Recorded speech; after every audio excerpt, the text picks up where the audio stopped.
Shalom à tous, merci pour Otiyot HaGeoula. Nous entrons cette semaine dans le livre de la Géoula, dans le livre de Shemot. Le livre de Shemot nous donne un aperçu du Mashiach.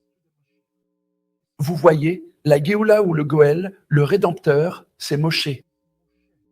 Il est dit dans le Midrash que le dernier Rédempteur ressemblera au premier Rédempteur. J'ai expliqué dans mon livre en anglais The Return of the Kosher Pig que Moïse est une image du Goël. Maintenant, il y a dans le texte deux mots importants auxquels nous devons faire attention. On les trouve dans Exode chapitre 2, verset 11. Nous lisons en hébreu Vayigdal Moshe veyetze el ariv veyar besivlotam. En ce temps-là, Moïse se rendit vers ses frères et fut témoin de leurs pénibles travaux.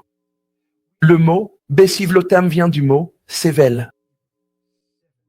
Le mot sével signifie bien plus que des travaux pénibles. C'est un mot qui décrit une souffrance quasi insupportable.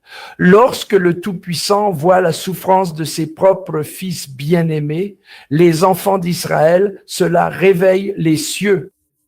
Souvenez-vous que, dans Genèse chapitre 15, Abraham Avinu avait eu une vision.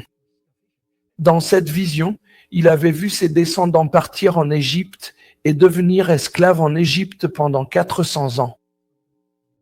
Mais ils n'ont pas été esclaves en Égypte pendant 400 ans. Ils ont été esclaves en Égypte pendant 240 ans. Dieu a changé la durée de leur esclavage. Cela signifie-t-il que la vision que Dieu a donnée à Abraham n'est pas vraie? Non, elle est tout à fait vraie. Elle est tout à fait correcte.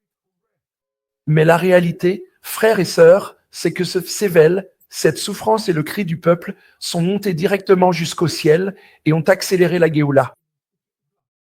Et nous lisons ici un commentaire incroyable dans lequel il dit, Rashi dit, lorsqu'il vit leur souffrance, Moïse, qui est une image du Mashiach, posa sur eux ses yeux et son cœur. Nathan ena velibo liote metzare alerem. Vous comprenez? Ainsi, la tribu du Réced l'emportera sur la tribu de la Mida du Din. C'est cela que nous devons absolument comprendre. Il y a deux Midot divines. La Midat HaRéced et la Midat HaDin. Lorsque nous crions vers les cieux, la Midat HaRéced, la miséricorde divine, l'emporte alors sur la Midat HaDin, la stricte justice. Quand Israël souffre, comme le 7 octobre, il est dit dans Ésaïe 63 que quand il souffre, l'Éternel souffre aussi. Il se lève et il se manifeste. Pourquoi Moïse est-il sorti? Parce qu'il a vu la souffrance de ses propres frères. Quelle puissante leçon pour nous aujourd'hui dans Otiyot HaGeoula.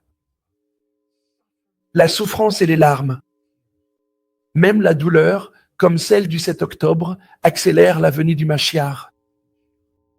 Mes amis, c'était Otiyot HaGeoula de cette semaine.